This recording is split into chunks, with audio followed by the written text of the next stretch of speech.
Bismillahirrahmanirrahim. Assalamualaikum warahmatullahi wabarakatuh. Bagaimana kabar Bapak Ibu sekalian? Ini alhamdulillah kita berjumpa kembali ya. Meskipun hari di luar hujan di Jakarta, sekitarnya Tangerang, Banten ya. Ini alhamdulillah, tapi dengan kesejukan sekarang ini kita bersyukur bisa bertemu di webinar. Webinar ini kalau yang belum tahu bahwa ini adalah salah satu dari program ICEP. ICEP itu adalah International Community EFT praktisi EFT yang bergabung kemudian membentuk ICON atau ICEP Talk ya, on talk yang kita lakukan setiap hari Senin, Rabu, dan kemudian ada LLC atau Live Learning Club di hari Selasa dan Kamis. Ya, tak lupa kami berterima kasih kepada alhamdulillah ini Bu Yadvi juga sudah sebagai narasumber sudah hadir ya. Assalamualaikum Bu Yadvi. Ya, apa kabar ya. Kemudian kepada senior-senior kami yang hadir kali ini ada Pak Edi, kemudian ada beberapa para praktisi senior ya yang udah level trainer apapun yang baru mulai bergabung di ICEP. Dan kemudian selamat datang, selamat malam kepada sahabat-sahabat yang baru kali ini bergabung di sedekah ilmu ini ya, ibaratnya begitu. Jadi kita sifatnya sharing dari berbagai peristiwa yang kadang-kadang sehari-hari dan terutama untuk meningkatkan level iman atau ketakwaan kita kepada Allah dengan ICON Talk ini. Baik, sebelumnya saya tak kenal maka tak sayang, alhamdulillah ini sudah bergabung di tengah-tengah kita Bu Yadvi ya. Jadi beliau, saya perkenalkan diri, beliau adalah sarjana teknik sipil ya dari ETN Malang dan S2-nya di Teknologi Hasil Hutan IPB. Jadi sangat lengkap sekali ya, ada sipil bangunan dan hasil hutan. Jadi ini kalau nggak pasti cerdas ya nggak gampang itu karena dua bidang yang berbeda. Kemudian beliau sekarang bekerja sebagai Wijaiswara di Pusbindiklat LIPI ya, pusat nanti bisa ditanyakan sama beliau. Kemudian beliau juga memiliki sertifikasi NNLP ya, kemudian EFT ya sebagai praktisi. Baik, kali ini kajian beliau tentang sepertinya kalau tidak salah itu tentang kepasrahan ya, kalau tidak salah Bu Yadvi ya. Bagaimana pasrah itu, bagaimana kita menyikapi itu, kalau mudah-mudahan benar ya, diterima begitu ya, atau the power of acceptance ya. Baik, kami persilahkan Bu Yadvi untuk bisa memulai acara ini dan nanti sementara saya nonaktifkan rekan-rekan semuanya dan silahkan nanti kalau yang bertanya ada waktunya di penghujung acara. Barangkali cukup 1 jam ya maksimal untuk beliau kasih kesempatan dan kemudian setengah jam untuk kita tanya jawab. Dipersilahkan Bu Yadvi, silahkan dibuka ya. Baik, terima kasih Pak Agus. Bismillahirrahmanirrahim. Ya. Assalamualaikum warahmatullahi wabarakatuh. Selamat malam, selamat sejahtera buat kita semua. Bapak Ibu yang luar biasa. Ya, alhamdulillah ya Bu. Luar biasa di malam ini berkenan hadir menyempatkan waktu di acara rutin ICON Talk ya. Mohon berkenan supaya ini kita diberi kelancaran kemudahan.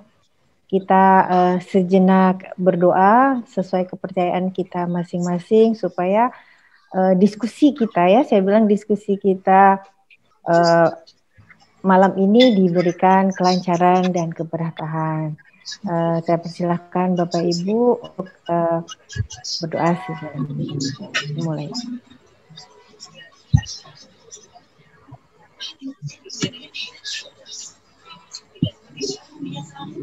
Selesai. Baik, Bapak Ibu semuanya, sebelumnya saya menyampaikan rasa hormat dan terima kasih kepada EFT Center, guru-guru besar senior kami, Pak Edi, Pak Agus, kemudian ada Dokter Indah, Dokter Bu Nurita, serta ada guru saya juga Coach Nyoman. Terima kasih sekali. Malam ini saya diberikan kesempatan untuk berbagi ya Bapak Ibu. Saya bukan untuk menggurui ya Dokter Agus ya. Jadi media ini kita untuk saling sharing. Jadi saya anggap nih Bapak Ibu semua untuk pembelajaran kehidupan itu sudah ibarat botol itu sudah hampir penuh lah, mungkin bahkan hampir-hampir luber. Nah, di malam ini saya akan memberikan sedikit warna dari isi botol Bapak Ibu sekalian. Mudah-mudahan ada kebermanfaatannya ya Bapak Ibu. Izin kami mohon untuk share screen. Tadi sudah diperkenalkan kan tentang saya. Sudah bisa dilihat Bapak Agus? Dok Agus? Bisa, silakan. Oke. Seperti tadi disampaikan oleh Dr. Agus, malam ini kita akan berdiskusi dengan tema The Power of Acceptance. Waduh, melihat judulnya kayaknya ini banget ya, pasti apa ya itu ya, seperti apa ya. Tapi untuk kesehariannya saya yakin Bapak Ibu sekalian semua yang berbahagia di sini pasti sudah ibaratnya melampaui semua ini. Seperti itu ya Bapak Ibu ya. Nah, kita di iControl ini mempunyai ini ya Pak ya, yel-yel ya, salamnya. Nanti habis ini saya akan menularkan semangat gini. Nah, semangat pagi Bapak Ibu semuanya. Semangat pagi. Oh iya di mute ya Pak ya. Ya, atau selamat mau pagi. All-kan semua. Nah, di mute all ya, gitu. Boleh. Boleh saya buka ya. Semangat pagi Bapak Ibu. Silahkan. Ada yang protes nggak nih? Pagi. Nah, padahal sudah malam ya, sudah ini. Kenapa saya pagi? Karena supaya kita tetap semangat ini, meskipun malam kita tetap semangat. Seperti tema diskusi kita kali ini di EFT kita punya slogan yang pertama sehat, ya kita senantiasa sehat, kemudian sukses dan bahagia seperti itu ya Bapak Ibu. Nah, siapa yang di sini yang belum bahagia nih Bapak Ibu? Ada nih yang belum bahagia. Saya rasa insya Allah sudah bahagia semua ya. Untuk menambah kebahagiaan kita, boleh kita mengeluarkan hormon endorfin, hormon morfin KB ya Pak Agus ya, dari tubuh kita. Coba ini adalah suatu ibadah yang paling murah, paling mudah, dan membuat mood kita baik. Yaitu apa Bapak Ibu? Pastinya senyum ya. Senyumnya dengan rumus 227. 2 cm ke kanan, 2 cm ke kiri selama 7 detik. Atau mau 10 detik nih, Dok. Senyumnya. Ya. Iya. Boleh yuk kita coba senyum 2 cm ke kanan, 2 cm ke kiri selama 7 detik. Ya, kita mulai. 1, 2, 3, 4, 5, 6, 7. Oke. Apa yang dirasakan Dok Agus? Senyum 7 detik? Lebih bahagia. Lebih bahagia. Lebih merasa bahagia ya. Mudah-mudahan kita semua feeling good. Alhamdulillah seperti teman-teman kecil kita di paparan ini ya. Karena kalau anak-anak, kenapa saya milih anak-anak? Karena sepertinya dunia mereka tuh selalu bahagia. Seperti itu. Ya, kembali ke topik kita nih Bapak Ibu terkait dengan the power of acceptance ya. Nah, di sini saya akan memberikan analoginya ya. Apa yang ada di gambaran Bapak Ibu dengan acceptance? Pasti suatu keberterimaan ya. Bagaimana kita menerima. Nah, kenapa dengan dua gambar ini? Ada galon, ada baby yang sangat lucu ini. Ya, nah rupanya Kemudian ada angka 10 kilo dan 10 kilo. Nah, kira-kira apa dok yang ingin saya sampaikan di sini dok? Boleh nih, kita interaksi karena all mute semua ya. Saya berarti interaksinya sama bisa. Dokter Agus aja nih. Bisa dari ada topik sudah. kita. Nah, ya. Sama-sama beratnya. Oke. Dari topik acceptance kita, sama beratnya, ya. Betul. Jadi, galon ini saya analogikan mempunyai berat 10 kilo, ya. Kemudian baby yang lucu ini juga 10 kilo. Kira-kira nih Dok Agus, kalau diminta ngangkat, ya, kira-kira Dokter Agus pilih yang mana nih? Lebih yang baby. Mau ngangkat yang mana nih dok? Seneng. Baby dong. Oh gitu dok. Kenapa dok? Kok ingat cucu soalnya. Yang baby. Karena bernyawa jadi enak gitu apa namanya? Bisa ada interaksi lucu gitu. Iya. Iya ada interaksi, ada magnetnya ya, karena interaksi itu kan membawa magnet ya untuk ketertarikan. Kalau diminta ngangkat galon dok, kira-kira gimana respon? Ya enak juga. Apakah sama responnya dengan hanya berat saja gitu loh, berat tapi bisa bermanfaat bagi orang banyak juga, bisa untuk minum. Biasanya saya ngangkut galon soalnya tiap hari, berapa hari sekali. Hanya mengangkat tapi berat gitu aja. Ya, tapi karena untuk minum rasanya berat ya. Jadi berat dengan aja, paksa gitu. Ya berarti dok ya.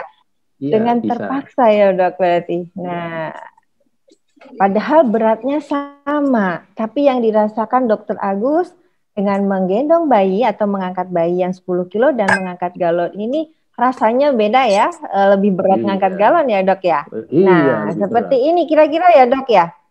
Iya, padahal beratnya sama, ya kan? Mengangkat galon tuh kayaknya kita penuh perjuangan, berat sekali seperti itu. Tetapi pada saat kita menggendong bayi dan di sini saya gambarkan secara ekstrim bahwa secara gender pasti kuat bapak-bapak, ya kan? Nah ini ada seorang wanita lagi hamil pula mengangkat bayi, tapi begitu entengnya rasanya ya, apalagi sedang hamil. Pasti bapak ibu, maaf bukan bapak ya, pasti ibu-ibu, bunda-bunda, umi-umi yang di sini, yang punya putra-putri dengan umur yang berdekatan pasti pernah merasakan kondisi yang seperti ini. Nah, saya pun juga seperti itu sebetulnya karena putra-putri saya jaraknya beda. Tetapi pertanyaannya apakah berat kita menggendong baby kita yang memang masih perlu digendong-gendong? Boleh di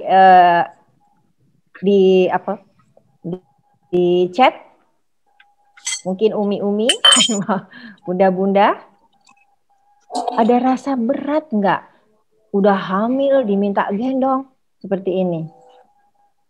Ya, rasanya tidak ya, karena ada kebahagiaan di situ, rasanya enteng sekali, ya berbeda sekali. Kenapa ini terjadi? Ya kan, padahal secara berat sama, ya kan, tetapi secara respon kita mengangkat, secara respon kita menerima beban itu berbeda. Nah, yang pertama di sini yang mengangkat galon itu yang terjadi adalah suatu denial.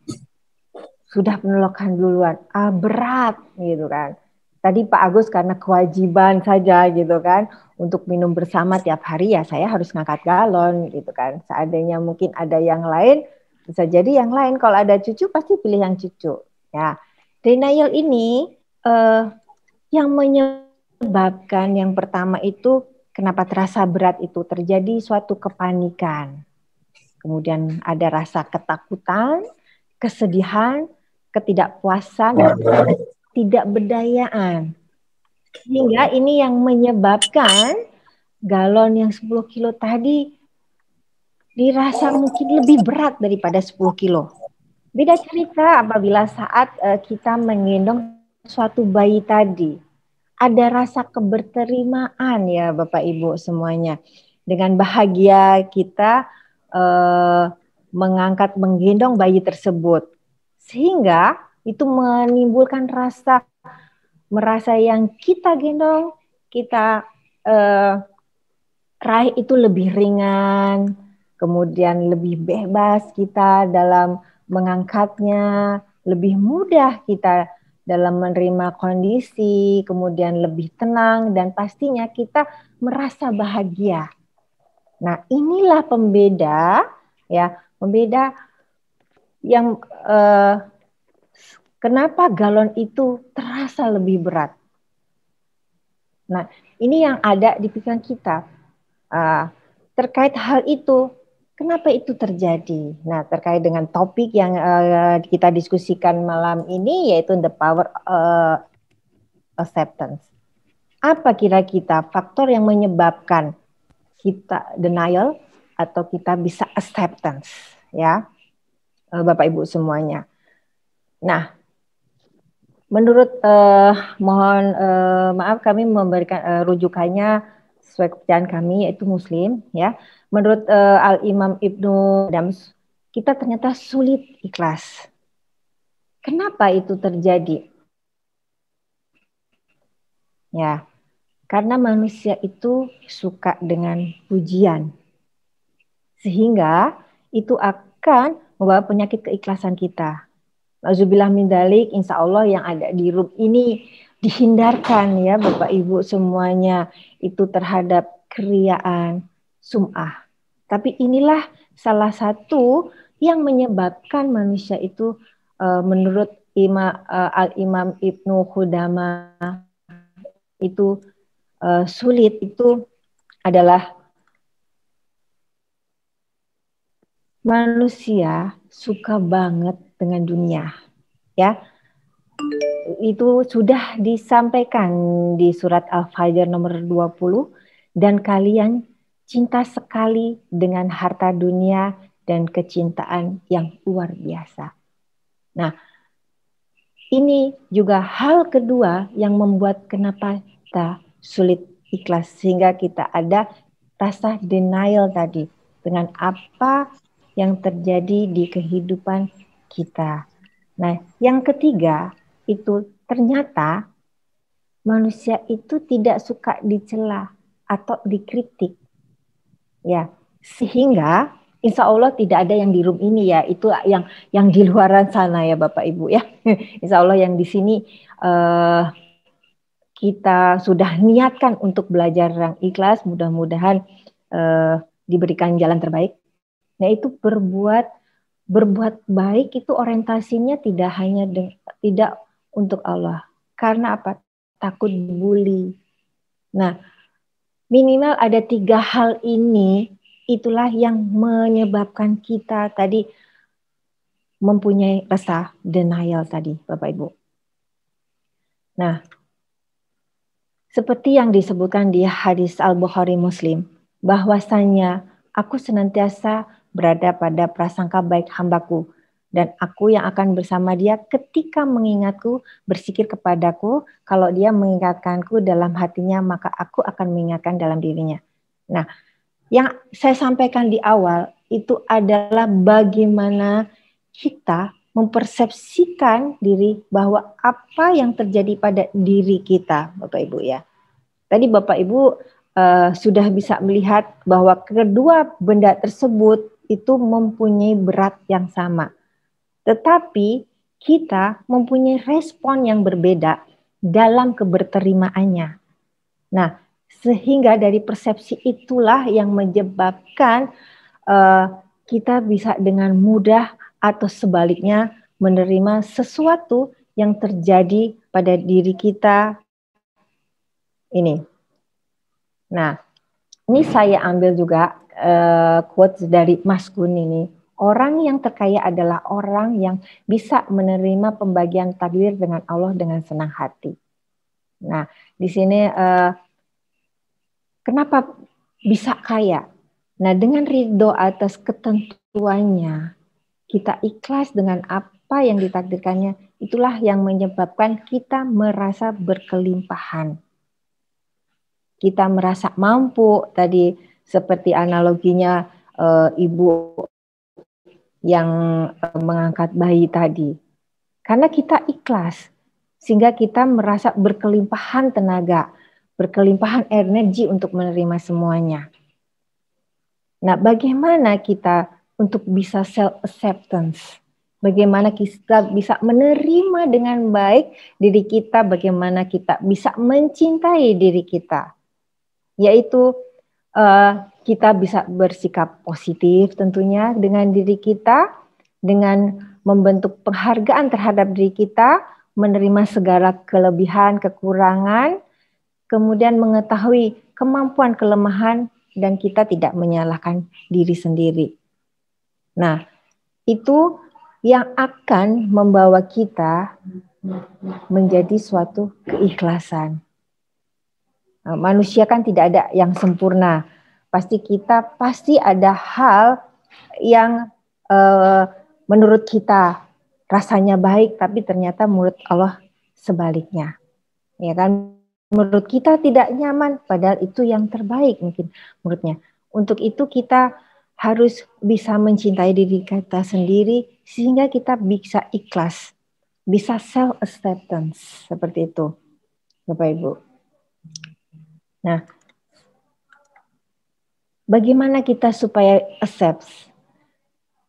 Insya Allah saya yakin Bapak Ibu yang hadir diri semuanya, rumus acceptance yang pertama pastinya beriman. Apapun akidahnya, ini adalah fondasi yang utama.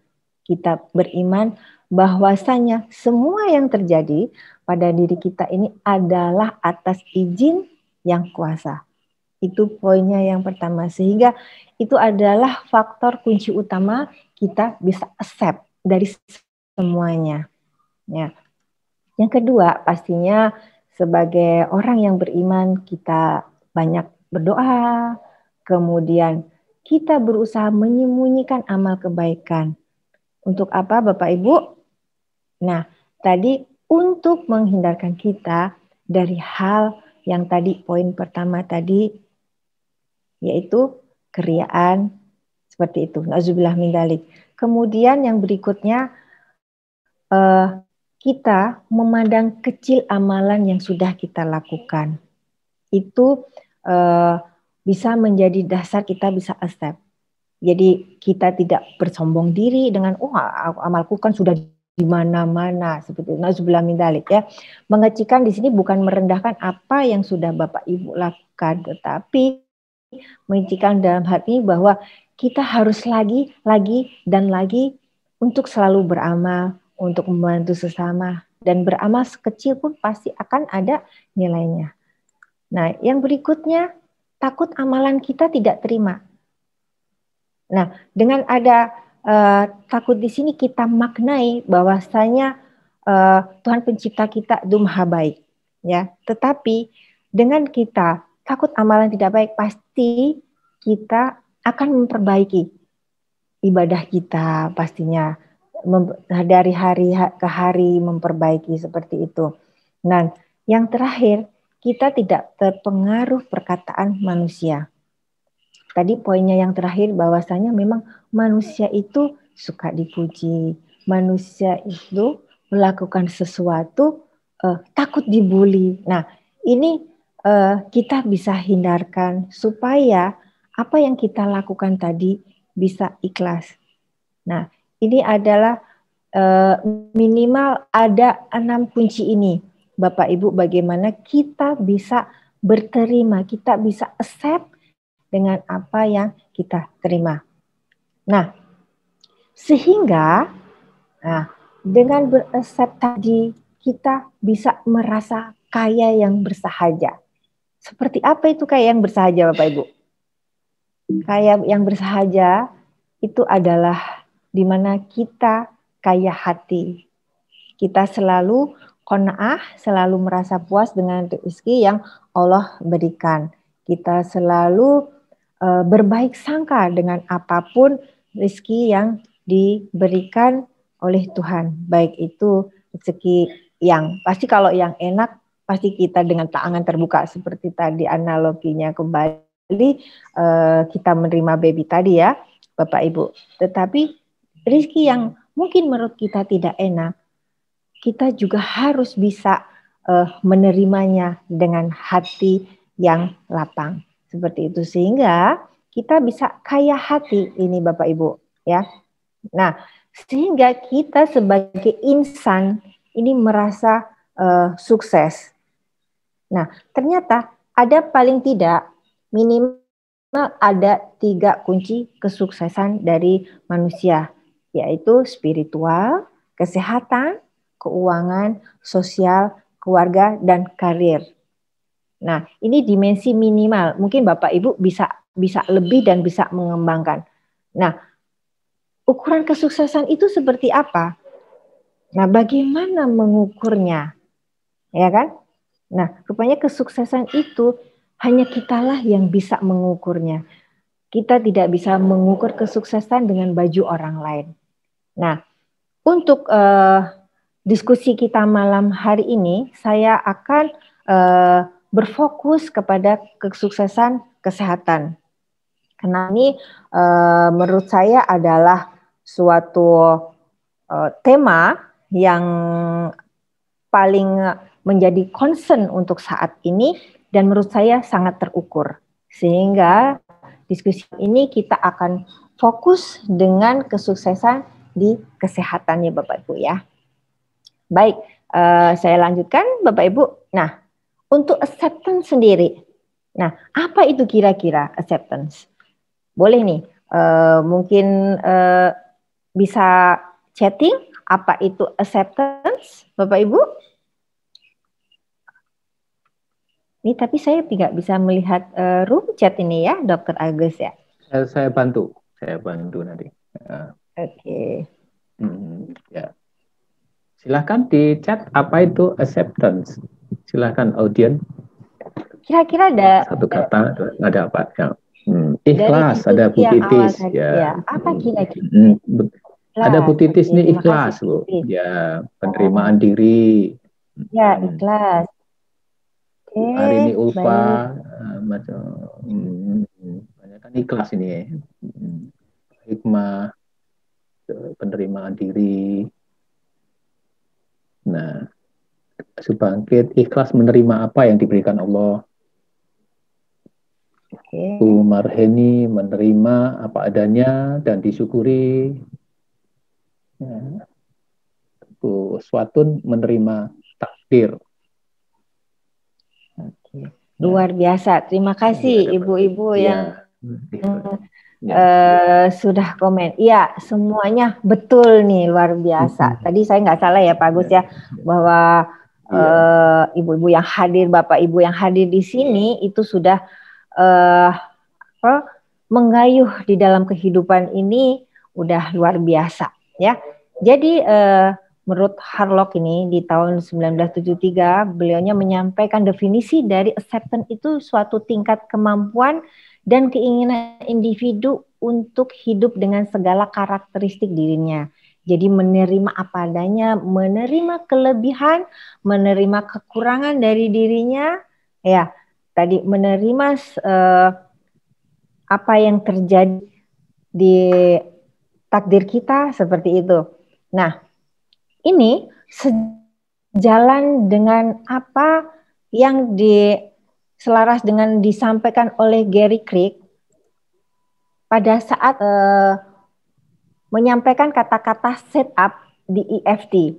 Nah, bagi Bapak Ibu yang EFTer pasti ini tidak asing lagi ya. Beliau ini adalah foundernya dari EFT, tapi Bapak Ibu yang baru bergabung di malam ini, nanti untuk lebih lanjutnya pasti Bapak Ibu bisa memperdalam apa itu EFT. Jadi dalam teknik EFT, Gary Craig ini juga sudah menyampaikan kata-kata yang luar biasa, bahwa di situ menyampaikan suatu keberterimaan.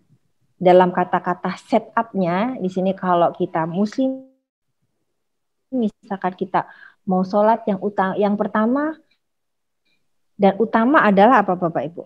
Yaitu niat. praktekkan EFT ini, nah di sini afirmasi apa adanya, mengakui dan keikhlasannya. Nah skripnya kalau di bahasa Indonesia kan itu, meskipun kita menyampaikan problem kita, saya ikhlas, saya pasrah sepenuhnya kepadamu. Nah ini skrip aslinya, even though I bla bla bla, my problem kita, I deeply love and accept myself. Nah, ini adalah benar-benar merujuk konsep dari keberterimaan tersebut.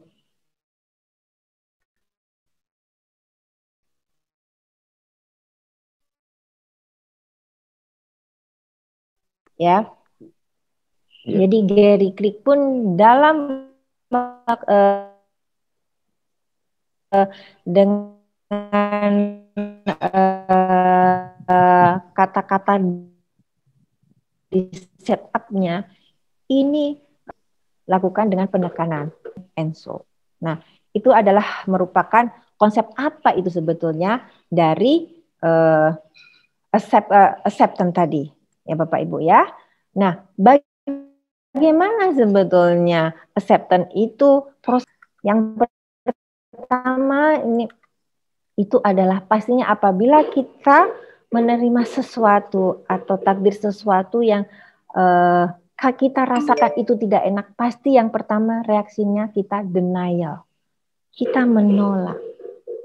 Ya, pasti yang ada di sini why? Kenapa? Kenapa ini terjadi pada saya? Kenapa ini begitu? Kenapa ini begitu? Itu adalah reaksi yang pertama. Nah, untuk selanjutnya reaksinya adalah anger, marah. Kita tidak terima itu. Kita tidak terima hal yang tidak mengenakan itu. Nah, proses berikutnya setelah kita kemarahan itu ada suatu bargaining. Nah, kalau dari ilmu neuro, pasti ini denial dan anger ini yang bekerja adalah otak reptil kita, gitu ya, Dok Agus ya.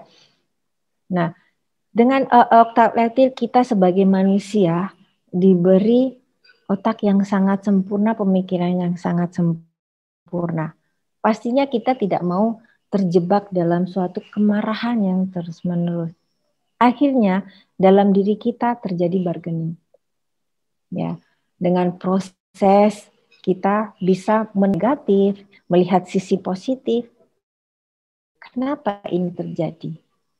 Ya, setelah kita mencoba bargaining, kita mencoba berdamai pada diri sendiri, dan dari situlah baru kita bisa mencapai suatu acceptance. Kita menerima semuanya apa yang ditakdirkan kepada diri kita. Nah, ini adalah proses-proses yang dilalui pada saat kita menerima atau kita dalam proses menuju acceptance. Tapi bisa jadi shortcut, misalkan dari denial kita langsung bargaining tanpa marah, kita kemudian acceptance. Nah, itu bagaimana caranya? Ya kan? Kita jangan terjebak di proses denial dan anger terlalu lama, Bapak Ibu. Nah, kenapa saya bilang begini? Karena inilah yang saya alami. Kenapa saya alhamdulillah diberikan ruang dan waktu untuk sharing di sini, karena memang ini semua yang ingin saya bagikan adalah semua yang saya alami, Bapak Ibu. Ya. Nah, tadi kita merujuk tema kita yang akan kita diskusikan malam ini adalah kesehatan. Nah, ini gambar apa, Bapak Ibu? Lunglung, lunglung apa dok? Aku sih pasti mengenal. Ya, paru-paru. Iya, apa hubungannya nih? Paru-paru. Oh, asma. Ya, Bapak Ibu, kenapa saya mengangkat seperti ini? Mengangkat tema asma dalam keberterimaan, keberlimpahan terkait kesuksesan kita dalam bidang kesehatan. Saya alhamdulillah qadarullah sejak SD itu berdampingan dengan yang namanya asma. Jadi dari kecil saya seperti gambar ini ya, saya sudah akrab dengan obat-obatan dan sebagainya karena memang dari kecil saya itu apa ya istilahnya ya berdampingan dengan asma ya sampai insya Allah hampir setengah tahun yang lalu ya saya selalu berdampingan dengan asma pada saat hamil pun qadarullah ya menjelang usia 7-8 bulan itu pasti diafragma kita kan apa namanya menekan diafragma ya sehingga dengan trigger sedikit asma itu akan muncul. Nah, yang awalnya obat yang saya ini selalu oral, Pak Agus. Jadi bayangkan dari SD sampai usia kehamilan itu obat-obat ini tidak lepas dari diri saya. Nah, pada saat hamil pastinya kita sangat hati-hati ya konsumsi obat oral. Nah, pada saat hamil itu saya mencoba konsul ke dokter, akhirnya saya menggunakan inhaler. Nah, dengan inhaler ini tuh seperti nyawa kedua saya. Ya, apalagi kalau saya ceritakan pada usia di atas 40, qadarullah saya benar-benar tidak bisa lepas dari inhaler. Hampir setiap malam itu saya menghisap inhaler tersebut. Nah, dan kita ketahui hampir setahun ya Bapak Ibu kita berdampingan dengan pandemi seperti itu. Nah, pastinya itu akan membuat saya yang hidup dengan berdampingan asma itu pasti ada merasa panik, khawatir, cemas, dan takut. Itu pasti, itu manusiawi ya Bapak Ibu ya. Karena satu, saya hidup berdampingan dengan asma saya, kemudian dan di luar sana ada virus yang ya kita harus mau nggak mau kita tidak bisa menghindar ya.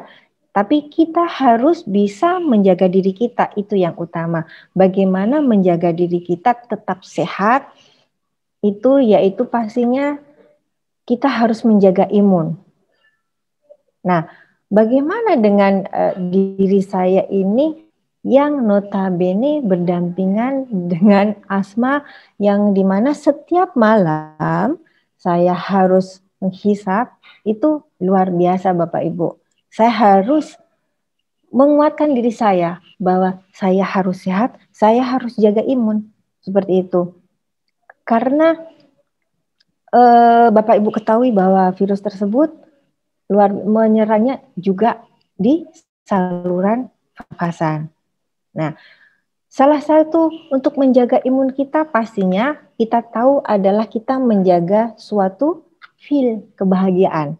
Ya kan? Kita harus merasa happy sehingga tadi rasa-rasa yang tidak enak, panik, rasa panik, khawatir, cemas seminim mungkin kita jauhkan ke diri kita. Utamanya bagi saya yang qadarullah beberapa saat lalu memang selalu berdampingan dengan asma tersebut.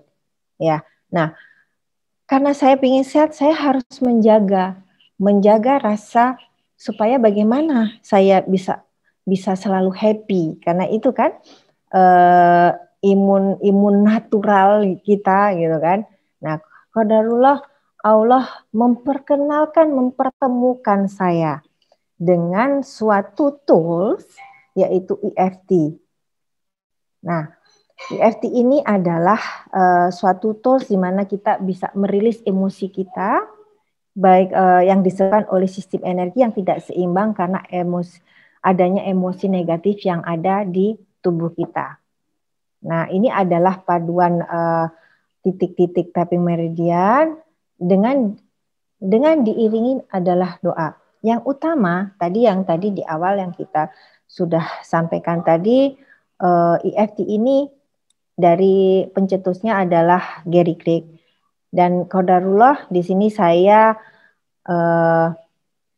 punya banyak guru.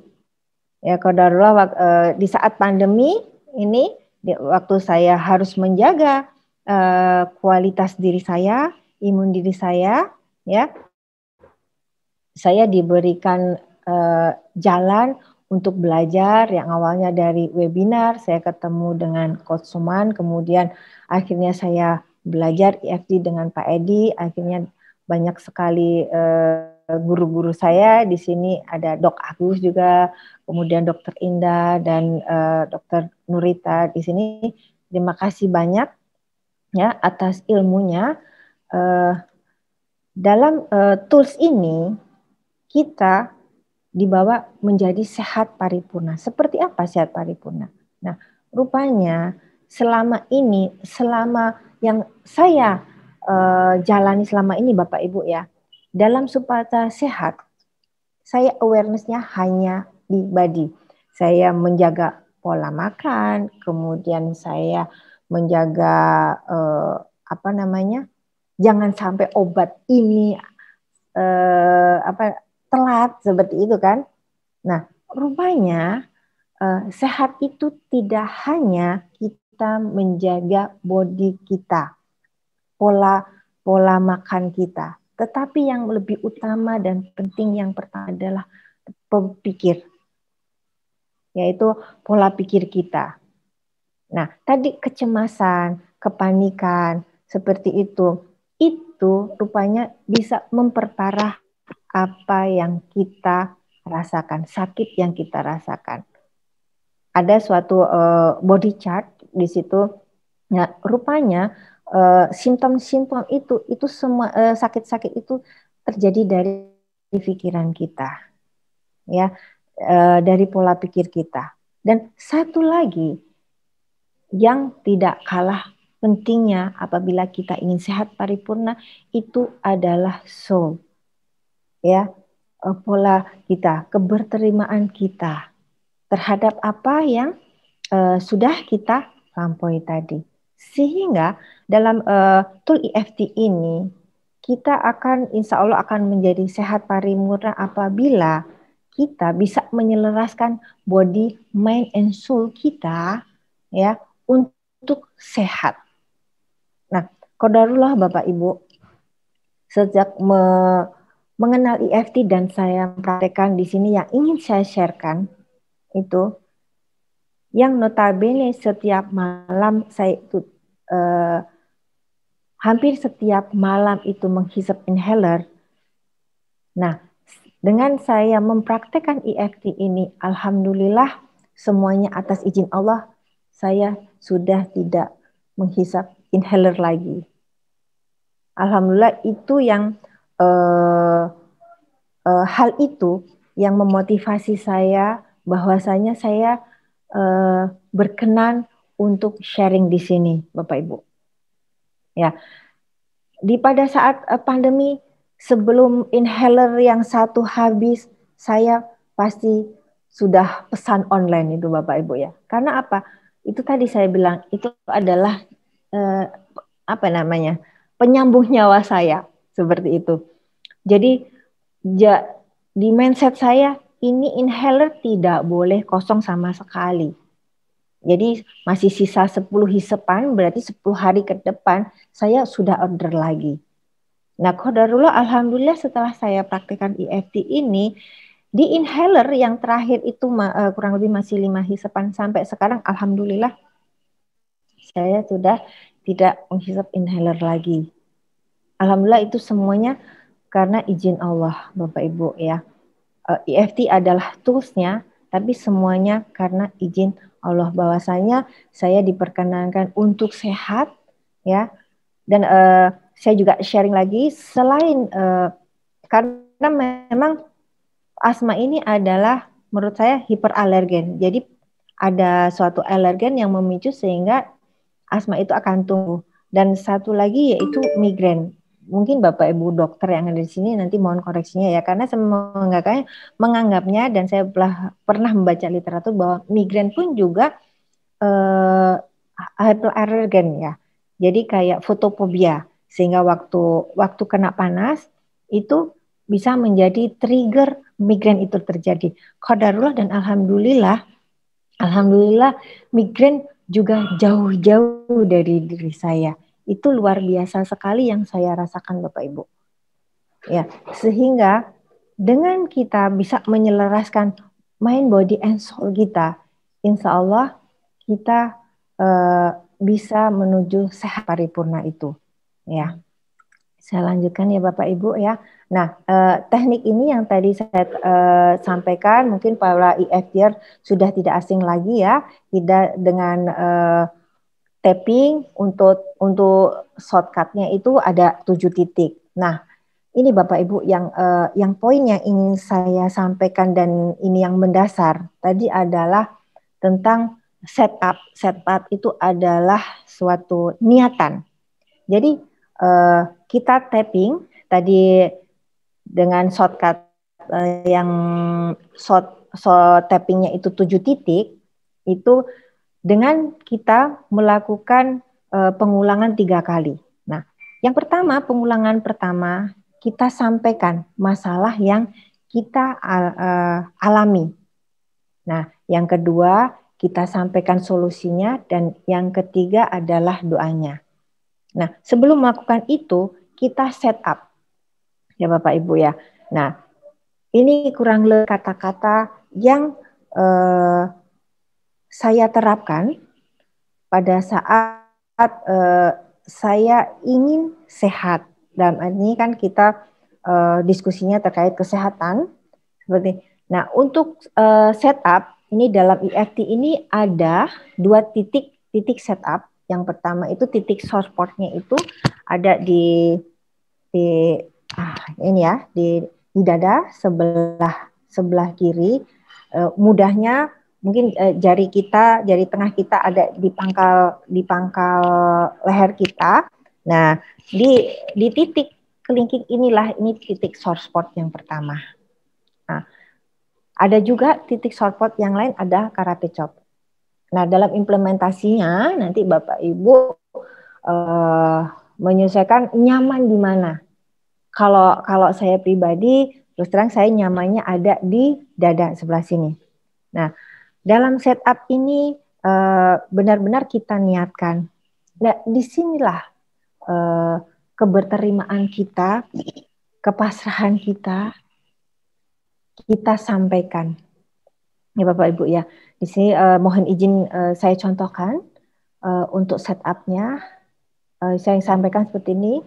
Kita sambil memutar titik source spot ini, kita sampaikan, ya Allah, meskipun saat ini saya masih merasa sakit titik-titik, nah apabila misalkan saya asma, meskipun saat ini saya masih mempunyai sakit asma, ya Allah, saya memilih untuk merasa sehat, segar, bugar, dan berkelimpahan. Saya mohon diberikan limpahan kesehatan ya Allah, sehingga tubuh ini benar-benar sehat dan dapat melaksanakan aktivitas ibadah yang lebih khusyuk lagi. Nah, di setup inilah Bapak Ibu, diri kita memasrahkan kepada Tuhan pencipta kita, bahwasanya semua yang kita rasakan itu adalah atas izinnya. Dan kita harus bisa menerima itu. Nah, dengan menerima itu, insya Allah tadi keikhlasan kita bisa capai. Nah, setelah kita melakukan setup tadi, berarti kita sudah menerima. Di putaran pertama tadi sudah sampaikan, ini salah satu metode yang paling mudah ya, yang bisa dilakukan oleh Bapak Ibu semua. Yang pertama adalah kita menyampaikan masalah kita. Kita menyampaikan masalah kita apa, misalkan asma setiap malam muncul, itu sangat mengganggu saya, sangat sangat tidak enak sekali, sangat tidak nyaman sekali, dan seterusnya. Nah, putaran kedua kita sampaikan kita pingin solusi seperti apa sih? Itu. Saya pingin sehat pastinya, ya kan? Saya pingin tidak lagi asma itu selalu muncul dan sebagainya. Dan yang terakhir, apapun yang kita lakukan pastinya adalah doa. Nah, doa ini kita bermohon kepadanya untuk apa yang kita inginkan dikabul. Ya, kita pasrah, kita ikhlas dengan doa ini. Insya Allah, Allah Tuhan itu maha baik. Apabila kita sudah berterima, maka doa kita akan diijabah. Nah, itu adalah sekilas dari teknik EFT yang qadarullah dijodohkan oleh Allah kepada saya ya Bapak Ibu ya. Itu adalah salah satu tools untuk kita bisa acceptance. Nah, Bapak Ibu ya.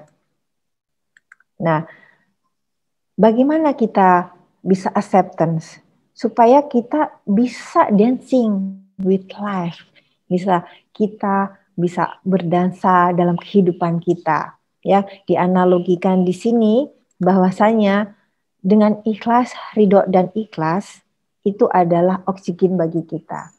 Kira-kira kalau tanpa oksigen kita bisa hidup nggak Bapak Ibu? Pastinya tidak ya.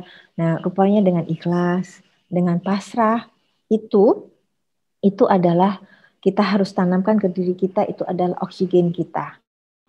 Nah, supaya kita bisa menari, kita bisa terbang, apa yang harus kita lakukan? Sabar. Nah,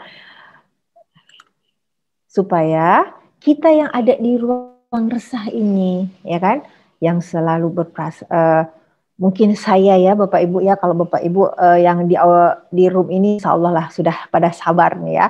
Kalau saya masih harus berlatih nih Bapak Ibu. Masih suka berprasangka negatif, masih berkeluh kesah, berbuat dosa, khawatir, sakit hati, kecewa, trauma. Nah, ini kita harus segera bergeser. Kita harus segera berpindah dari ruang resah ini. Kita harus hijrah ke sabar. Nah, yang berikutnya, syukur. Syukur ini adalah tempat hijrah kita dari ruang bimbang. Ya, impian harapan kita. Kenapa kita selalu bimbang? Karena saya bukan sama Bapak Ibu ya. Saya terkadang manusia itu harapannya mengukur dengan baju orang lain, ya. Rasa kepemilikan kita sebagai manusia, saya sebagai manusia terlalu tinggi. Ya, cinta dunia tadi yang udah disampaikan ke depan, minta perhatian manusia, minta dipuji. Nah, itu yang membuat kita ada di ruang bimbang. Nah, bagaimana kita harus menepisnya? Kita harus segera hijrah ke ruang syukur ini. Nah, di tool EFT inilah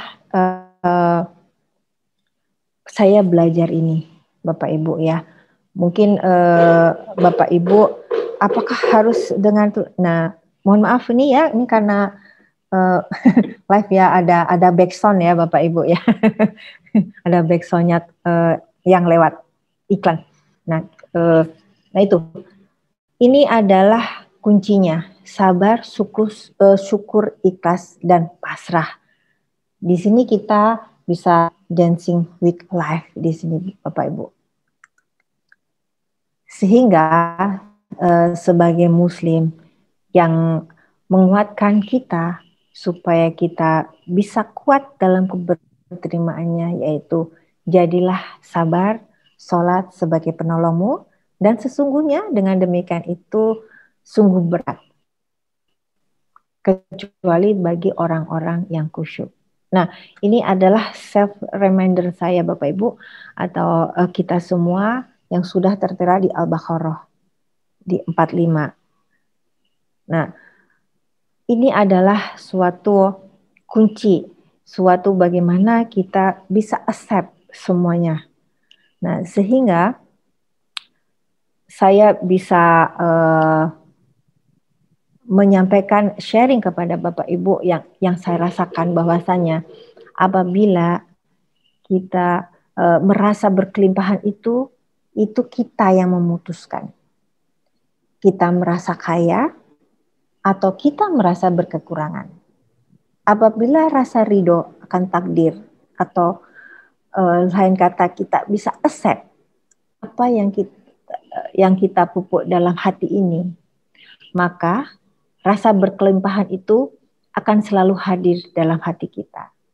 Nah, Bapak Ibu, itulah yang saya rasakan. Saya merasa berkelimpahan di sini. Ukurannya suatu materi, bahwasanya di sini adalah saya ingin sharing kepada Bapak Ibu. Saya alhamdulillah merasa berkelimpahan kesehatan yang tadi saya sudah sampaikan, bahasanya itu luar biasa ya, yang selama ini saya harus tergantung kepada obat ya, kepada Jawa kedua saya. Qadarullah, alhamdulillah Allah memberikan suatu jalan saya bisa lepas dari inhaler yang hari-harinya menemani saya. Baik Bapak Ibu, itu sharing yang bisa saya sampaikan. Mudah-mudahan yang sedikit ini akan bisa memberikan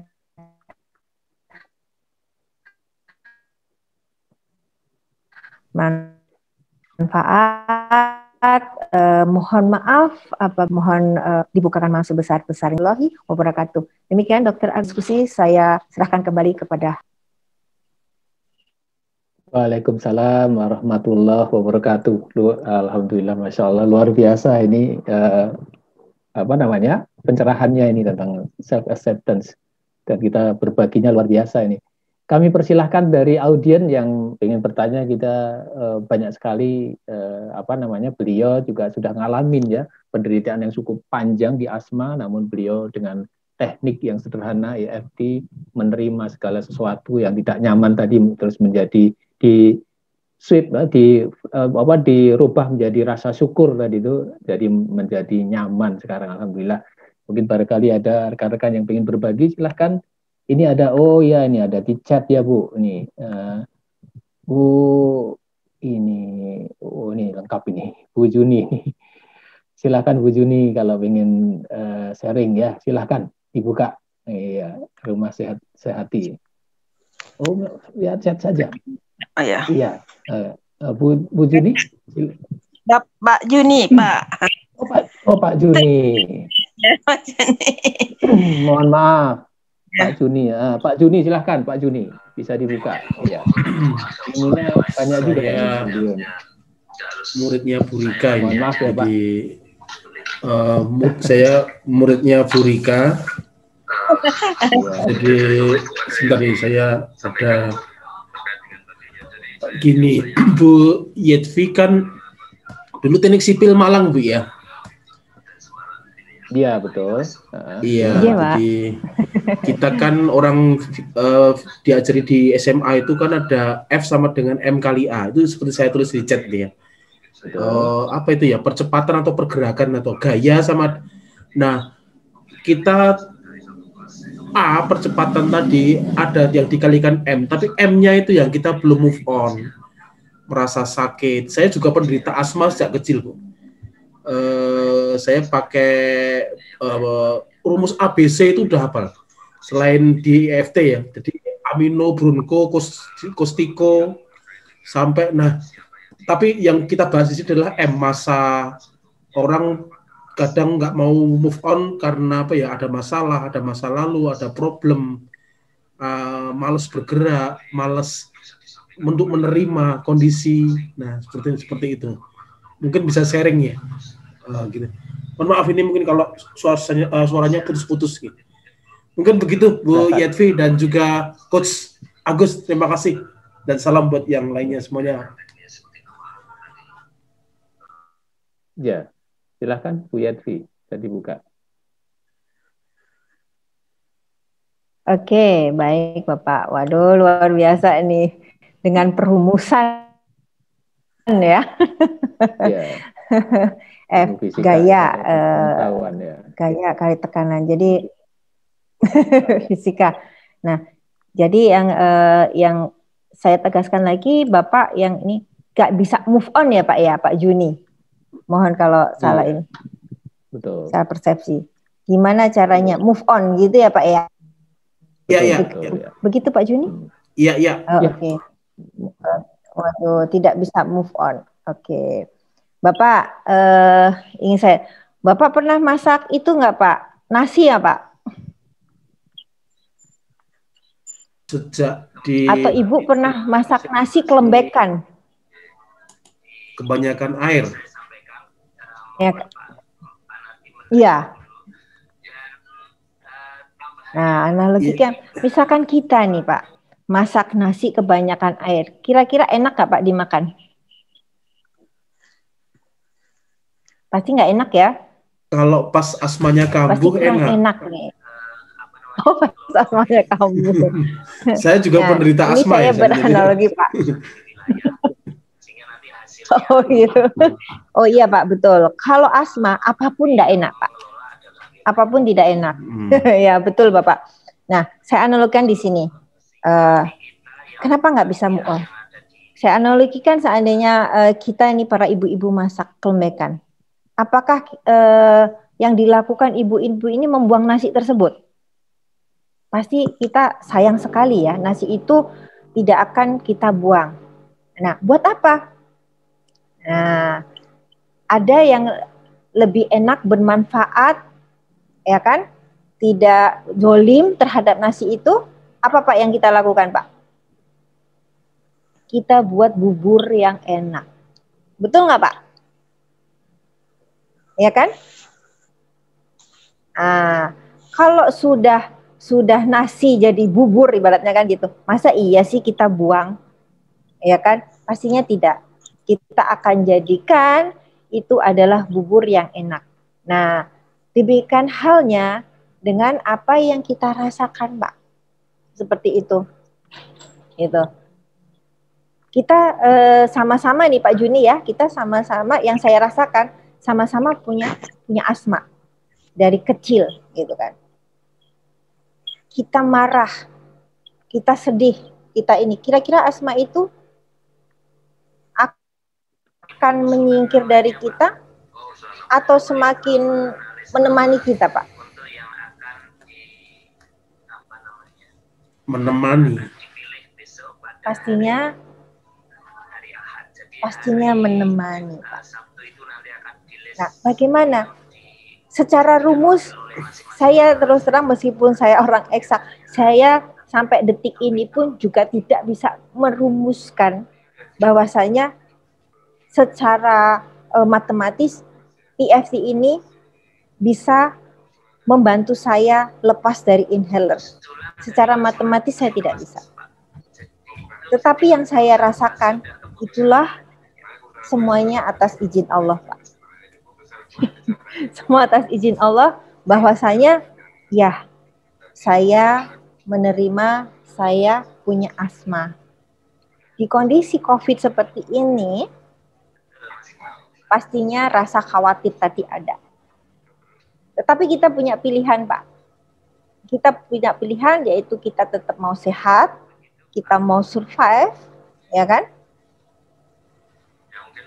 Entah jalan Allah menunjukkannya seperti apa. Nah, qadarullah sampai sekarang saya juga amazed. Terus terang aja EFT yang ingin saya dalami itu awalnya karena judulnya Emotional Freedom Technique. Itu awalnya saya bangun cintanya, bukan jatuh cinta ya Pak ya, kita afirmasi positif, kita bangun cintanya itu karena saya ingin merilis emosi saya. Emosi seperti apa? Ya, ini kan WFH, ya kan? WFH, bayangan kita kan, wah sangat enak sekali ya kita di rumah bersama anak-anak dan sebagainya. Tapi ternyata ekspektasi tidak sesuai realita. Nah, di situ kan emosi kita, rupanya Allah itu menghendaki saya untuk belajar, menghendaki saya untuk menjadi orang yang bisa bagaimana merilis emosi dengan baik. Alhamdulillah qadarullahnya efek lain, efek dominonya itu asma saya yang bisa terkendali. Yaitu saya tidak ketergantungan lagi, alhamdulillah sekali lagi saya tidak ketergantungan lagi dengan inhaler tersebut, Bapak. Nah, itu secara matematis sampai sekarang saya tidak bisa seperti apa. Yang saya rasakan itulah keberlimpahan yang saya rasakan, Pak. Kenapa saya berani mengangkat tema kesehatan ini, karena itu sangat bisa terukur. Dan ukurannya adalah diri kita sendiri. Mungkin itu, Pak, yang bisa saya jawab. Mudah-mudahan Bapak kita yang saat ini masih berdampingan dengan asma tetap semangat, Pak. Insya Allah ada jalan, Bapak. Insya Allah. Yakin, Pak. Oke, terima kasih. Soalnya masih ya sediaan oral ya. Dari dulu kita masih mengenal aminopilin, terus mengenal yang bronchodilator sama kortikosteroid ya. Mungkin Dokter Indah lebih bisa menjelaskan ya. Jadi terus sekarang ada inhaler, terus ada Meptin, ada beberapa sampai nebulizer itu harus ada terus di rumah ya. Jadi karena kalau nggak bisa bernafas kan orang meninggal ya. Ya. Oke, terima kasih. Mungkin sharingnya nanti. Betul, Pak. Ya, bermanfaat. Ya, betul, Pak. Jadi saya di sini juga ada. Awalnya nebulizer itu saya siapkan untuk anak saya, tetapi lebih aktif untuk saya sendiri. Seperti itu, Pak. Tapi yang utamanya bahwasanya yang utama, Pak, kita berdamai dengan diri kita. Itu yang saya rasakan gitu kan. Kita ikhtiar, apapun ikhtiar memang sudah saya lakukan, Pak, entah pijet, entah apa gitu ya. Saya juga amazed juga, alhamdulillah ini yaitu tidak bisa diterima lagi. Yang penting kita berterima bahwa ya sakit atau asma itu sudah mendampingin saya dari kecil. Itu kita bisa terima. Kita bisa terima dulu. Kita bisa terima bahwa kita memang sakit tersebut. Dan itu tadi, setelah menerima, kita menginginkan sesuatu, kita tahu solusinya, dan kita memohon kepadanya. Itu, Pak, yang saya rasakan dan bisa saya sharing. Demikian, Pak Juni. Semangat ya, Pak ya. Semangat, Pak. Iya. Insya Allah siap. Ada jalan. Oke. Terima kasih. Baik. Pak Juni pernah ikut juga ya, pelatihan EFT juga, Pak Juni? Saya latar belakangnya kebetulan psikolog ya. Jadi dulu waktu kuliah pernah mengkupas dan mempraktekkan dengan pengembangannya metode air, metode ABC, metode beberapa hal. Dan insya Allah ada beberapa timing sama waktu nanti yang mungkin insya Allah akan move on ke sana. Ya, intinya juga selain itu berselaras, Pak. Kita mohon diselaraskan seperti itu. Sehingga diri kita berselaras. Ya, insya Allah. Ya, udah banyak pengetahuan, tinggal sedikit saja. Ya, baik Bu Yatwi, terima kasih Pak Juni ya atas sharingnya juga. Ada yang lain bertanya, silahkan, atau sharing? Masih ada waktu. Pak Dr. Agus. Waalaikumsalam warahmatullahi wabarakatuh. Saya Pundi Purwanto. Kepada Bu Yatwi, rasanya apa yang Ibu jelaskan tadi itu seperti yang dijelaskan oleh seorang ustadz ketika saya mengikuti pengajian di Rumah Sakit Cempaka Putih, Rumah Sakit Islam Cempaka Putih. Beliau mengatakan bahwa kita ini harus ridho dulu, maka Allah akan ridho pada kita. Rasanya seperti itu ya Bu Yatwi? Terima kasih. Insya Allah, Assalamualaikum. Pak. Insya Allah seperti itu. Waalaikumsalam. Terima kasih, Pak Budi. Terima kasih. Insya Allah seperti itu. Iya. Begitu ada lagi Pak Pundilip masih komen. So, sudah menjawab. Cukup, dokter. Baik, Cukup, baik. ya. Terima kasih Pak Budi. Ya.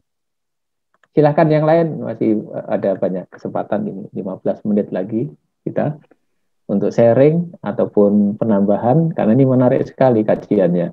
Karena tadi penyakit fisik saja bisa teratasi dengan adanya penerimaan diri ya, Bu Yadvi ya. Jadi memperbesar fungsi kolbu tadi, yang disebut positive feeling sebenarnya tadi itu. Jadi memperbesar rasa sabar, rasa syukur, ya, rasa ikhlas, rasa kepasrahan kepada Allah. Yang karena kolbu itu luar biasa dahsyat ya, daya tariknya 5.000 kali itu ya dibanding pikiran kita. Yang tadi rumus-rumus, mohon maaf ya, karena tapi kalau kolbu tidak terhingga kadang-kadang. Itulah yang kita lakukan di EFT. Baik, dari rekan-rekan yang lain mungkin ada mau menambahkan, silahkan. Boleh ya. Bertanya, bagus. Oh silahkan, ya. Ini Pak Oti, wah luar biasa Pak Oti. Ya, silakan Pak Oti. Baik, terima kasih. Ya. Assalamualaikum warahmatullahi wabarakatuh. Waalaikumsalam warahmatullahi wabarakatuh. Kakak atau Teteh Yeti ya, itu tadi sudah menjelaskan dengan contoh diri sendiri. Tentunya akan lebih meyakinkan lagi kan begitu. Bukti dari proses katakan bukan pengobatan, artinya penerapan daripada EFT ini. Nah, cuma penekanan tadi kita menerima itu kan beda, menerima dengan dasar keimanan dengan menerima dengan dasar hanya logika aja gitu ya. Nah, kadang-kadang kita masih banyak berpikir dengan logika gitu. Padahal kalau keimanan kan boleh katakan dihilangkan dari pemikiran logikanya. Terima dulu. Nah, pada saat menerima itulah keyakinan keimanan itu yang harus ditanamkan kalau menurut saya. Gitu kan. Bahwa yang terjadi itu kepada diri sendiri itu, apakah itu sakit, apakah itu emosi, adalah kita harus yakin ini diberikan dari Allah. Gitu. Dari Allah. Nah, keimanan berarti dasarnya adalah keimanan. Nah, itu yang barangkali bagaimana memperkuat keimanan sehingga kita menerima apa yang terjadi itu kan begitu. Dan kita berserah diri untuk dalam berikhtiar dan berdoanya. Nah, itu triknya seperti apa gitu. Ini yang mohon dijelaskan dari Kak Yeti tadi ya. Itu aja Pak Agus dari saya. Baik. Silakan Bu Yati. Saya ngasih respon ya. Terima kasih. Terima kasih, luar biasa nih Bang Oti nih ya, aktivis juga ini di EFT. Iya, aktivis. Iya. Betul, seperti slide yang tadi disampaikan juga, fondasi yang pertama seperti Bang Oti sampaikan juga, fondasi pertama gimana kita bisa accept itu ya keimanan, beriman seperti itu. Nah, berimannya seperti apa? Bukan berarti istilahnya apabila kita sudah sesuai yang kita inginkan itu adalah keimanannya kita sudah bagus, itu na'udzubillah min dzalik ya, kita tidak boleh seperti itu ya. Nah, tetapi paling tidak yang mindset yang kita tanamkan itu adalah yang pertama, ikhtiar itu wajib. Ikhtiar itu harus bagi seorang insan, apapun akidahnya itu wajib. Nah,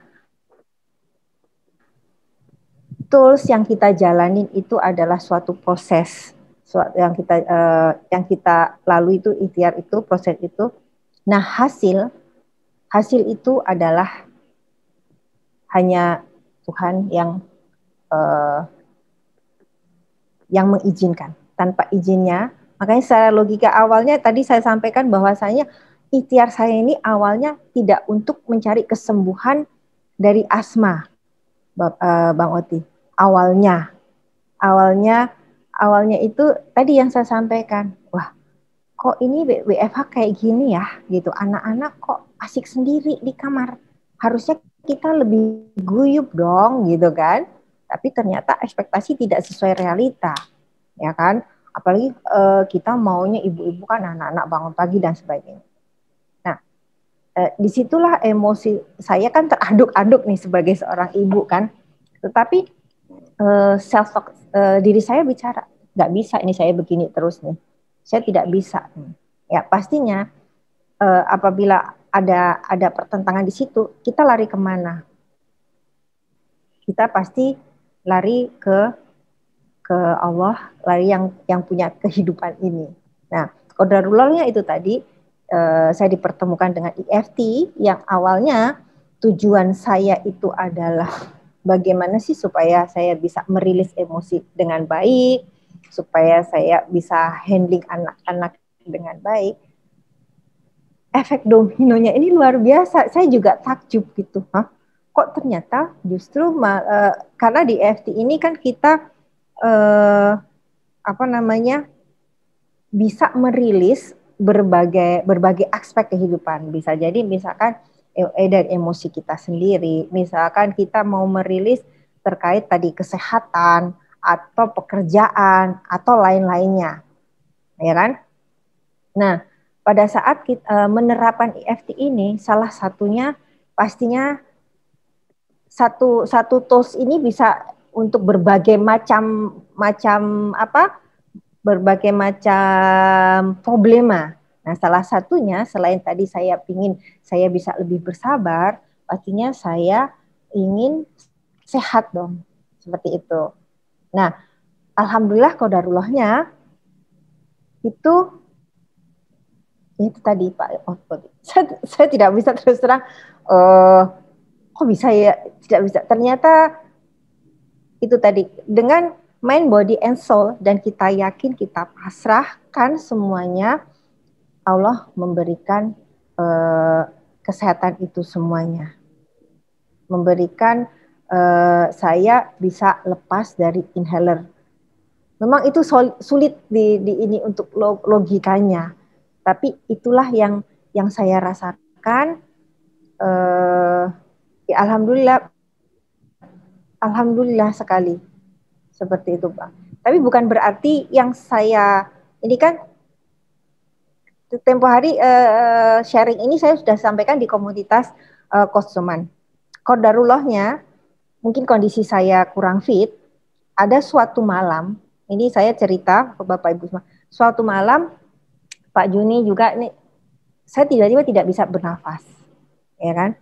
Tidak bisa bernafas. Nah, kalau saya egois, ya, lah saya kok rupanya Allah itu mencoba menguji saya kembali. Coba Yevi saya giniin, kamu mau sharing lagi apa enggak kan gitu kan, ibaratnya. Di situ, wah, oke, saya ikhtiar dengan EFT. Ternyata qadarullahnya suatu malam jam 00.30, mungkin entah kondisinya saya lagi nggak fit, cuaca juga dingin, saya benar-benar tidak bisa nafas. Saya menggunakan ikhtiar yang lain Pak Ngoti. Itu nebulizer yang mungkin sudah 1 tahun lebih atau ini tidak saya gunakan, itu akhirnya saya pakai lagi. Saya lihat obatnya ada, masih belum kadaluarsa. Saya sterilin dulu dengan air panas dulu alat-alatnya, saya pakai banget. Kemudian setelah, karena di masa saya harus menyayangi diri saya. Seperti itu, saya harus bisa survive, saya harus bisa menyayangi diri saya. Satu-satunya jalan supaya saya bisa nafas kembali, saya harus pakai nebulizer tersebut. Setelah pakai nebulizer, alhamdulillah itu slam-slam yang ada itu bisa keluar dan saya lanjutkan dengan tapping dan alhamdulillah qadarullahnya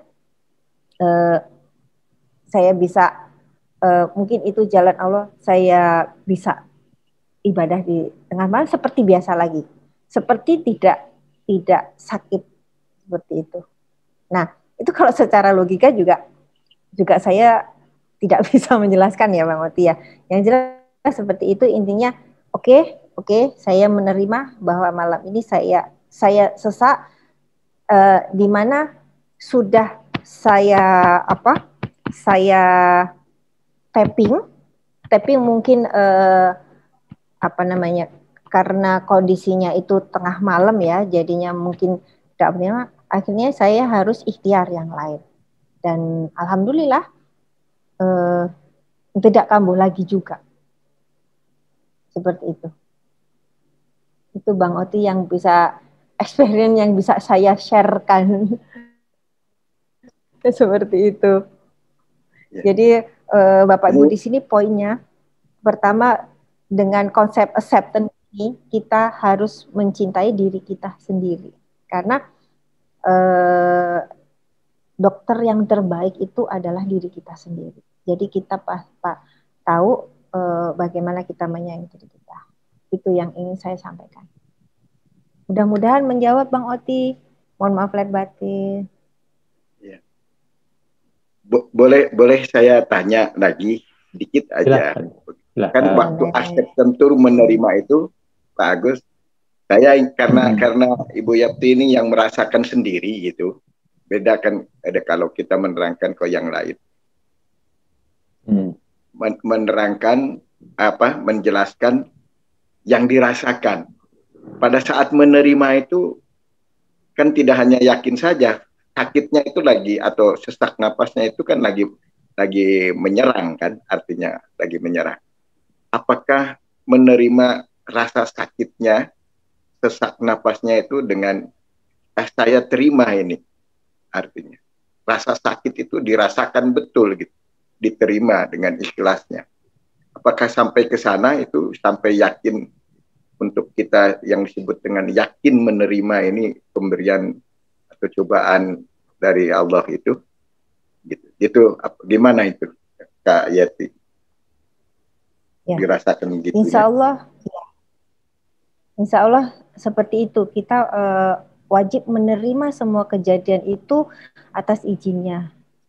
Betul itu sakit, tapi saya harus terima. Seperti tadi analoginya, kita bikin nasi udah jadi bubur tadi kan, kita akan zolim ke nasi itu kalau kita buang kan, pasti kita. Nah, pada saat kita terserang sakit itu, kita menolak apakah sakit itu pergi?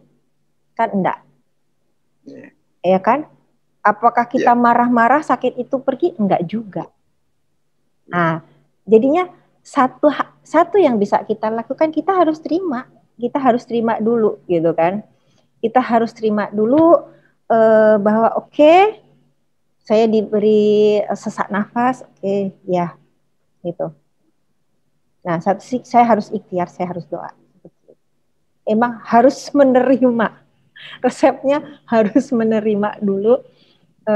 Tadi takdir kayak analogi yang pertama itu Bang Oti, galon sama bayi. Nah, kalau menerima bayi kita dengan mudah kan mengangkatnya, tapi tidak dengan galon.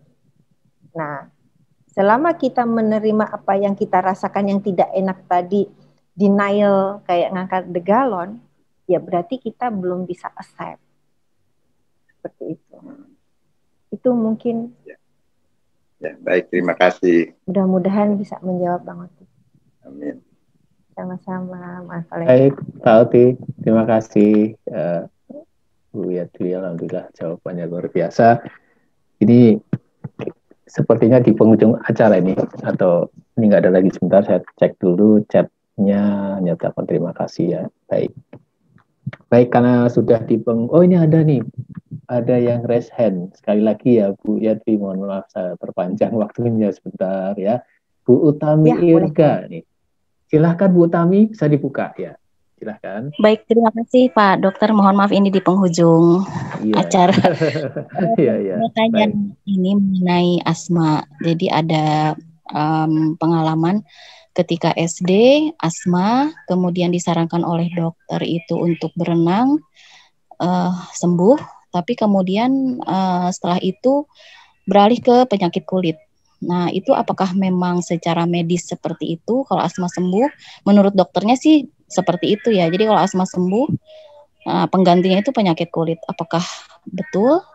Demikian, terima kasih.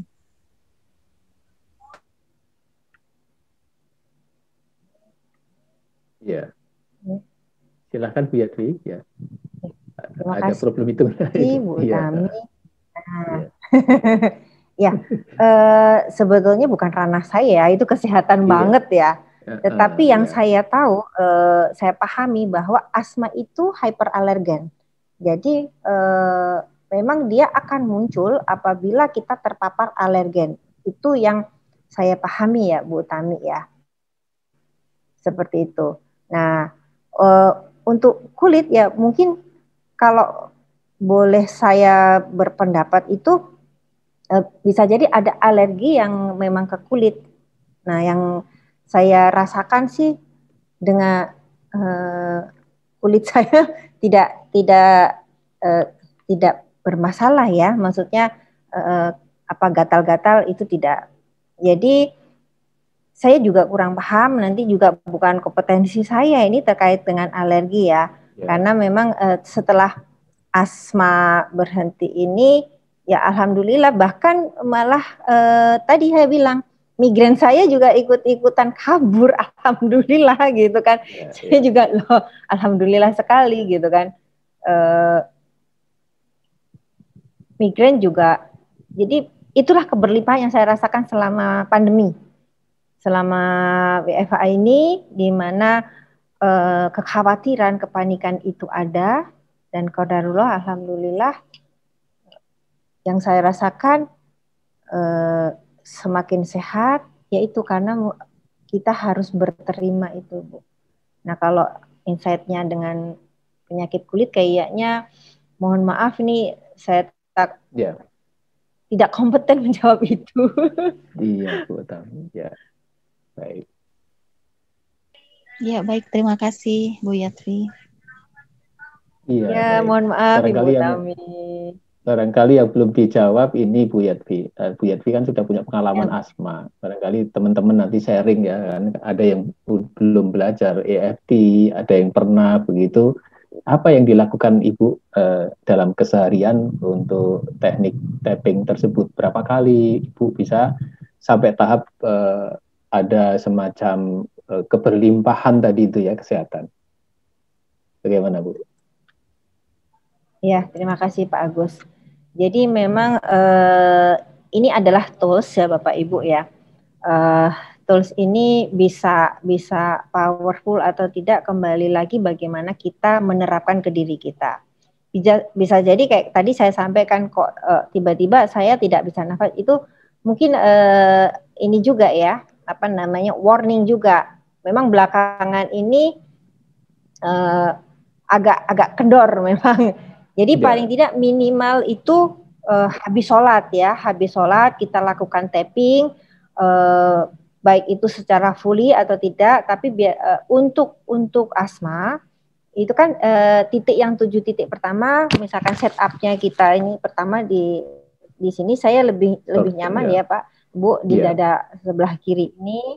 Atau di sini karate chop ini titik pertama ya untuk setup. Kemudian titik pertama itu mahkota, tapi ini juga tidak disarankan untuk yang mempunyai tensi tinggi. Jadi untuk teman-teman Bapak Ibu semua yang punya tensi tinggi itu bisa langsung titik yang di atasnya alis ini ya. Asumsinya di titik pertama, kedua di pelipis, ketiga di bawah mata, kemudian di bawah hidung, di dagu, 1, 2, 3, 4, 5, 6, 7 ya, di dada seperti ini. Kemudian ada 8 di ketiak dan 9 di dada.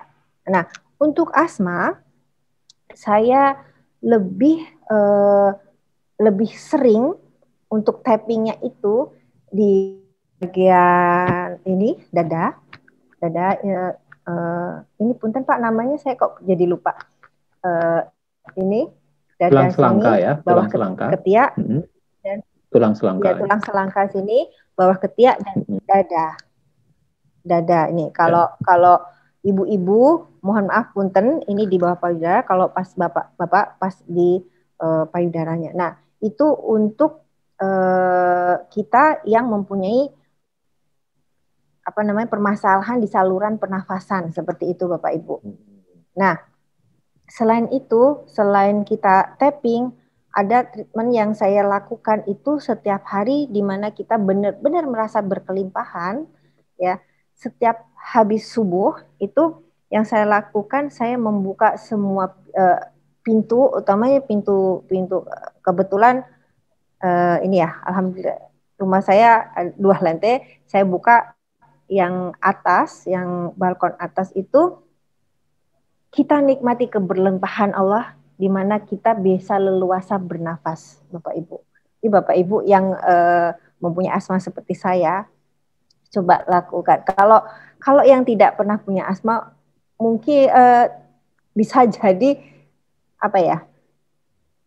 tidak tahu pembedanya, nikmatnya menghirup udara dengan leluasa itu mungkin bisa jadi tidak merasakan. Tapi apabila kita punya sakit asma, kemudian di pagi hari kita menghirup, kita nafas panjang, ya, menghirup udara dengan berucap syukur, kita bisa menyapa semesta ini, diberikan keleluasaan untuk bernafas seperti itu, Bapak Ibu. Nah, kemudian ada treatment yang saya lakukan itu yang diajarkan oleh Kosuman itu,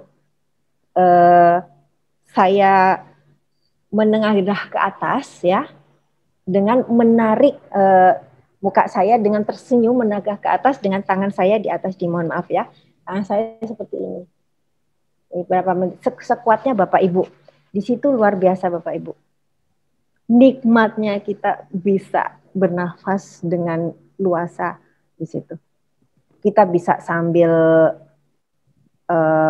berdoa, kita sambil bergumam atau serileks mungkin. Nah, itu yang hari saya lakukan. Jadi waktu pagi setelah subuh gitu ya, kita lakukan berapa saat, seperti itu kita lanjutkan dengan tapping. Itu yang bisa saya lakukan sebelum melakukan aktivitas lain.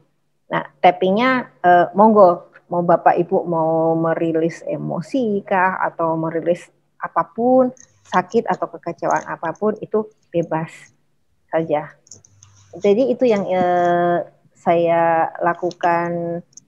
Mudah-mudahan selalu istiqomah ya Pak Agus ya. Baik. Itu yang saya lakukan karena ya, luar biasa. Ya. Nikmatnya berkelimpahan. Alhamdulillah. Ya. Ini nih rahasianya baru muncul di penghujung acara ya. Ini yang ditunggu-tunggu sebenarnya ya. Baik Bu Yadvi, mengingat waktu ya, silahkan untuk meresum ataupun closing statement 1 menit saja untuk tentang acceptance ini. Silahkan Bu Yadvi. Oke, Bapak Ibu semuanya semangat pagi. Semangat ya. Pagi. Sesuai dengan tema. Oke, ya, sesuai dengan tema kita yang the power acceptance, memang betul adanya bahwa yang pertama, kunci pertama kita menerima dulu. Kita menerima dengan rezeki yang diberikan Allah, baik itu suatu kenikmatan, kalau kenikmatan sudah pastinya kita dengan lapang dada. Yang kedua, kenikmatan yang menurut kita itu tidak enak. Itu kita harus lapang.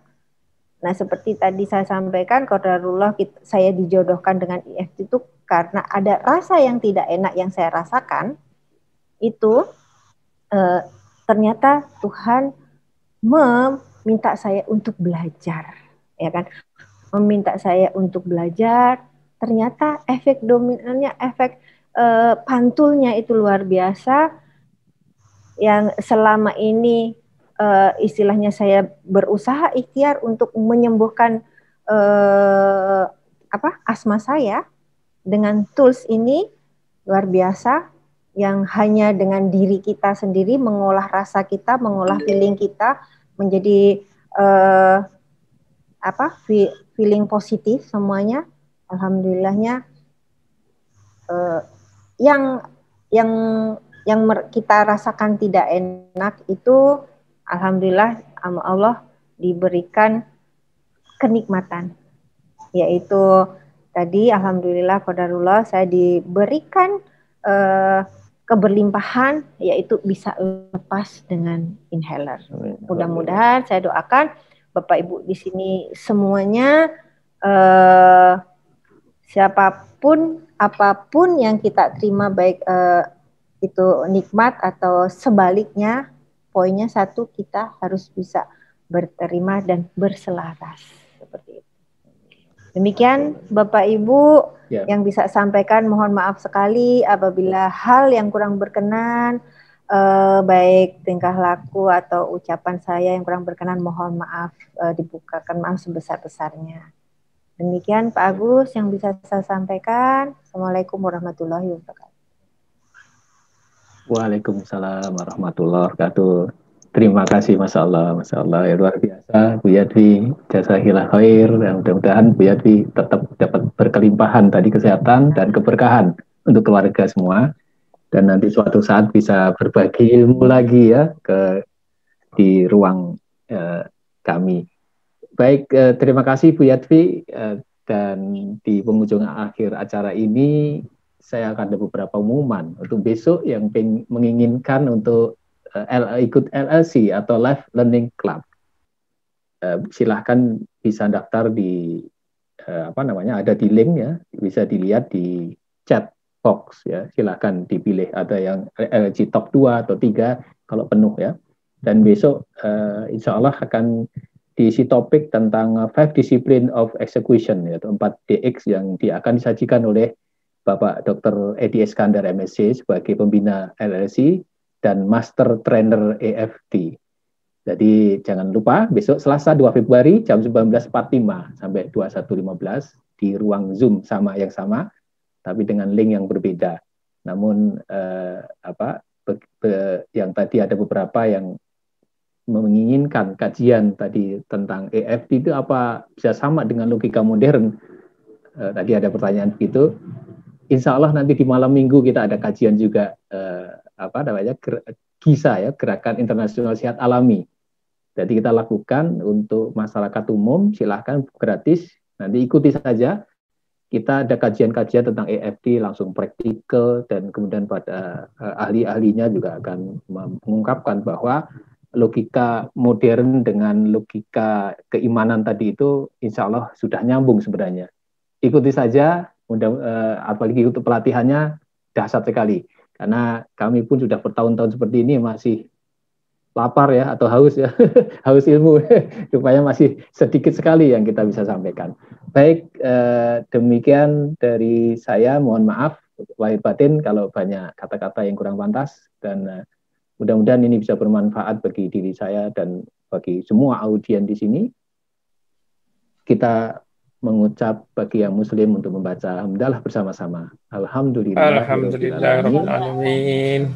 Yang lain menyesuaikan. Terima kasih semuanya. Assalamualaikum warahmatullahi wabarakatuh. Waalaikumsalam. Salam sehat, sukses, bahagia.